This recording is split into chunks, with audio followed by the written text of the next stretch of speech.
Podcast Floqueo, le podcast de la start-up engagée.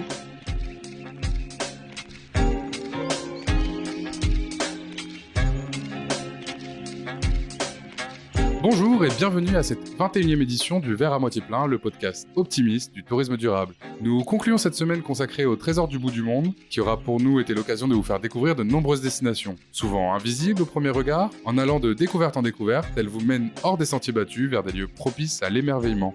Aujourd'hui, nous partons à la découverte des trésors dans la ferme pilote permacole de Gaël Sou qui cultive des fruits et des légumes à l'île Maurice de façon éco-engagée. Ayant déposé récemment avec l'appui de notre Floqueo partner Maurice Autrement un projet de broyeur à végétaux pour dynamiser l'activité de sa ferme, on a voulu en savoir plus sur sa vision de la permaculture et du tourisme durable à l'île Maurice. Bonjour Gaël et bienvenue dans ce podcast. Merci d'avoir accepté notre invitation. Pourrais-tu rapidement te présenter et expliquer à nos auditeurs ce que tu fais aujourd'hui à l'île Maurice ?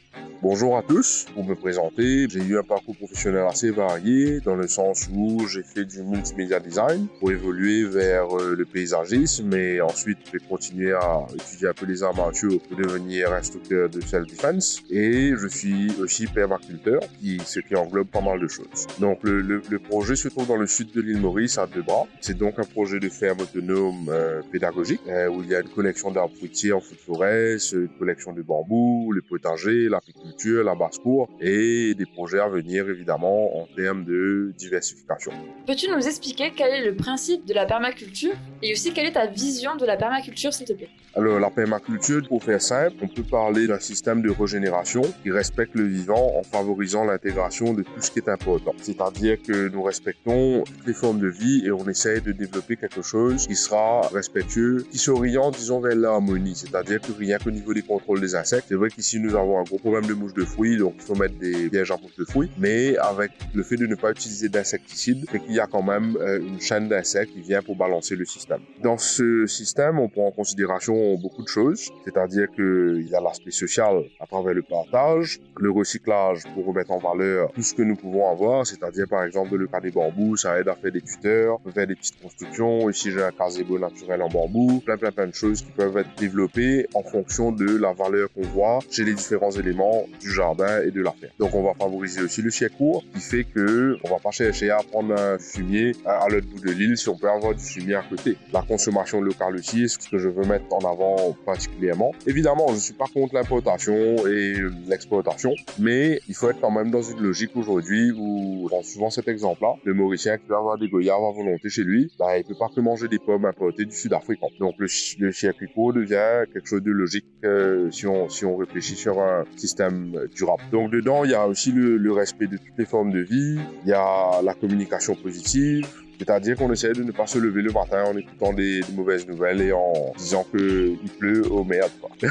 C'est préférable de dire « Ah, il pleut », de dire « Ah, il pleut, mais ça va arroser les plantes et voilà, après la pluie, le beau temps. » C'est justement le truc du verre à moitié plein. Donc dans le système, il y a aussi des énergies renouvelables et la gestion des ressources naturelles. Donc on va essayer de valoriser en fait, et d'ailleurs c'est un mot que j'essaie d'utiliser à la place d'exploitation, parce qu'on vient souvent parler d'exploitation agricole et ce que je demande moi aujourd'hui c'est, écoutez, allons essayer de valoriser plutôt que d'exploiter. Ma vision est la construction d'un nouveau monde où on parle d'abondance, parce qu'il y en a marre du scarcity, quoi. C'est-à-dire qu'il manque ceci, il manque cela, il n'y a pas ça, c'est des problèmes sur des problèmes. Donc on va parler d'abondance et de savoir-vivre, qui est un genre de retour finalement des vraies valeurs, et surtout de reconnexion à la nature, à ce qui est vrai. Quel a été pour toi l'élément déclencheur qui t'a mené à créer cette ferme et qu'est-ce que cette expérience au rythme de la nature et des saisons t'a apporté ? Alors, ce qui m'a inspiré, c'est que j'ai quand même grandi sur des fermes et j'ai rencontré différents types de personnages le long de mes aventures et mes voyages et beaucoup de lectures et de recherches qui a fait que j'ai été inspiré. Au départ, ça a été un peu un système d'élevage et puis ça a été élevage vers l'autonomie. Donc la plantation est rentrée en jeu, j'ai découvert la culture bio. Après la culture bio, j'ai découvert la permaculture et ensuite j'ai découvert aussi tout ce qui s'appelle syntropic farming. Donc c'est un ensemble de systèmes finalement où après à mon tour j'essaie de faire en fonction de ce qui est adapté à mon lieu ici. Ce qui est intéressant, c'est que cette vie-là apporte la connexion. J'ai toujours pris cet exemple, c'est-à-dire que si on est entouré de choses mortes, on aura tendance à nous déconnecter du vrai en fait de nous-mêmes. En se reconnectant aux choses vraies, des gens deviennent une meilleure version de nous-mêmes et quelque part on peut aider la société à notre façon. Ça, c'est quelque chose que je mets en avant aussi, que l'individu doit pouvoir contribuer selon ses perspectives et son expérience de vie pour favoriser une société variée. Donc, un peu comme la biodiversité dans un système permacole. Pourrais-tu nous parler de ton projet de broyeur à végétaux?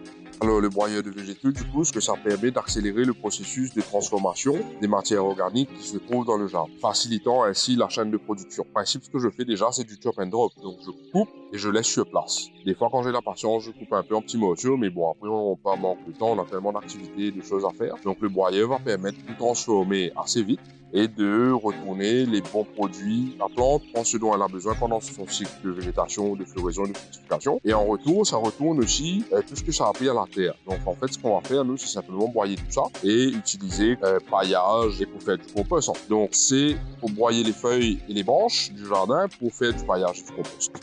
En quoi ton projet pour la ferme permacole s'inscrit dans une vision plus durable du tourisme et quelle est ta vision pour l'avenir de ces nouvelles formes de production et de découverte en voyage?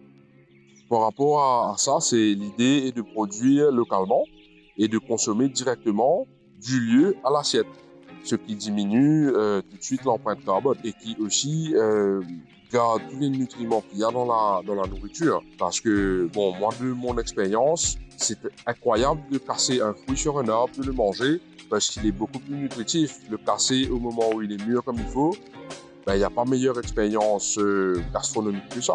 Bon pour la santé. Alors, l'idée, c'est de valoriser les plantes, fruits, tisanes et légumes du pays et ensuite d'inviter le voyageur à la rencontre avec l'habitant qui finalement est un peu des grands voyages et des grandes aventures. C'est de rentrer en contact avec la culture, les différentes cultures. Et ici à l'île Maurice, on a beaucoup de cultures différentes. Mais plus important, et c'est le point commun qui va nous tous nous réunir, c'est la nature. À la fin de la journée, si je prends cet exemple-là, si on donne un bon fruit à quelqu'un, tout le monde va aimer. C'est bien rare d'avoir des gens qui vont pas aimer ça. Ou s'ils n'aiment pas les fruits, on peut donner des légumes.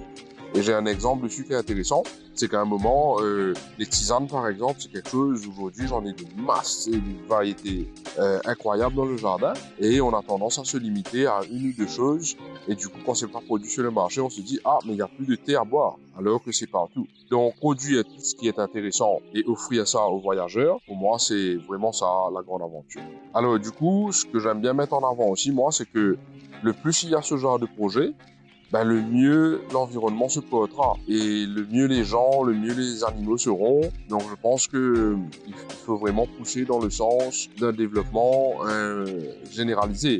Je pense aux zones agricoles qui devraient penser que s'il y a des initiatives comme ça, de peut-être venir décréter des zones agricoles organiques pour protéger ces zones-là et aller de l'avant. Je pense aux abeilles. Bon, à l'île Maurice, il y a beaucoup d'utilisation de pesticides. Il y a des pesticides dans les champs qui sont pas loin et ça affecte quand même les abeilles. Donc, il faut aller dans le sens de la protection et l'encadrement de ce genre de projet.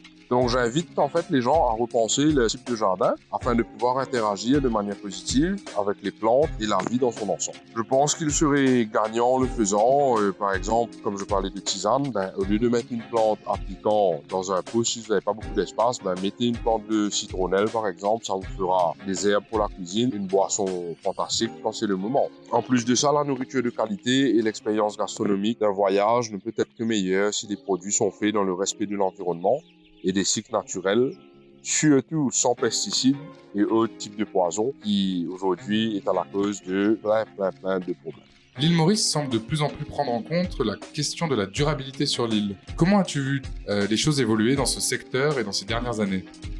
Donc, en théorie, oui, c'est vrai qu'il y a des choses qui semblent être mises en place pour aider à ce genre de développement, mais après, dans la pratique, c'est souvent autre chose. Pour ma part, j'en suis là aujourd'hui par mes propres choix, ma persévérance et l'aide de ma famille. Concernant l'évolution, il y a 10 ans, c'est vrai que entre il y a 10 ans et maintenant, il y a quand même eu une prise de conscience. Surtout les 2 dernières années, post-Covid lockdown. Les gens n'ont pas été chez eux, ils avaient peut-être des sous, ils n'avaient pas à manger, donc ça a fait réfléchir. Mais le travail est énorme, car peu sont vraiment sensibles aux vrais problèmes de l'existence, de l'environnement, après de toutes les façons ce que ça implique pour produire notre propre nourriture. Mais bon, soyons optimistes, parlons solutions, car la nature pour moi porte toutes les solutions.